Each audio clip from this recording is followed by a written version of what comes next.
ঈদের দ্বিতীয় দিনেও রাজধানী সহ অনেক জায়গায় পশু কোরবানি দেওয়া হচ্ছে। এ বিষয়ে খবর সংগ্রহে রয়েছেন senior reporter S M Faiz. কথা বলছি তার সঙ্গে।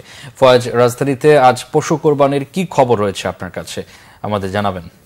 তার সন্তুষ্টি লাভের আশায় ঈদের দিন কোরবানি দিয়েছেন অনেকে। যারা ঈদের দিন কসাই পাননি বা ঈদের দিন গরু কিনতে পারেননি, তারাই আজকে কোরবানি দিচ্ছেন ঈদের দ্বিতীয় দিন। এবং অনেকেরই রেওয়াজ রয়েছে যে ঈদের দিন নয়, তারা ঈদের দিন কোরবানি দিচ্ছেন। রাজধানীর হাতিরপুল এলাকা সহ রাজধানীর ধানমন্ডি, পুরান ঢাকা সহ বিভিন্ন জায়গায় সকাল থেকেই ঈদের যে দ্বিতীয় দিন আল্লাহ তাআলার সন্তুষ্টি লাভের আশায় পশু কোরবানি দিচ্ছেন ধর্মপ্রাণ মুসলমানরা।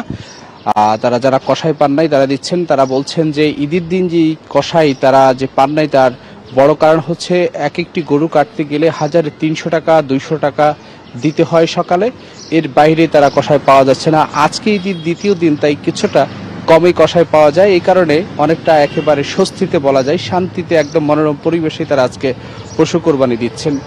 আর সিটি কর্পোরেশন পশু কোরবানি দেওয়ার পরেই সিটি কর্পোরেশন, দুইটি যে সিটি কর্পোরেশন, ঢাকা উত্তর সিটি কর্পোরেশন, দক্ষিণ সিটি কর্পোরেশন, তাদের যে বর্জ্য অপসারণ সেটি নিয়ে তারা একেবারে কাজ করছেন, যাতে করে নগর একেবারে পরিষ্কার থাকে। পাড়া মহল্লার সবাই যেন তাদের যেই পশু কোরবানি দিচ্ছেন, তারা যেন তাদের যে বর্জ্য সেটি যেন একেবারে পলি ব্যাগে করি অথবা সালার ব্যাগে করি একেবারে যেন একটি জায়গায় রেখে দেন, যেখান থেকে সিটি কর্পোরেশন সেটিকে সংগ্রহ করতে পারে এবং সেটি নিতে পারে। আর ময়লা আবর্জনা কোনো ড্রেনে বা রাস্তাঘাটে কোথাও যেন না ফেলা হয়, সেই বিষয়ে সিটি কর্পোরেশন বারবার নির্দেশনা দিচ্ছেন। কারণ পশুর বর্জ্যের যে দুর্গন্ধ সেটি যেন শহরে না ছড়ায়, শহরের পরিবেশ যেন নষ্ট না হয়, সেদিকে তারা নজর রাখছেন। আর অনেকেরই রেওয়াজ রয়েছে ঈদের দ্বিতীয় দিন কোরবানি দেওয়া।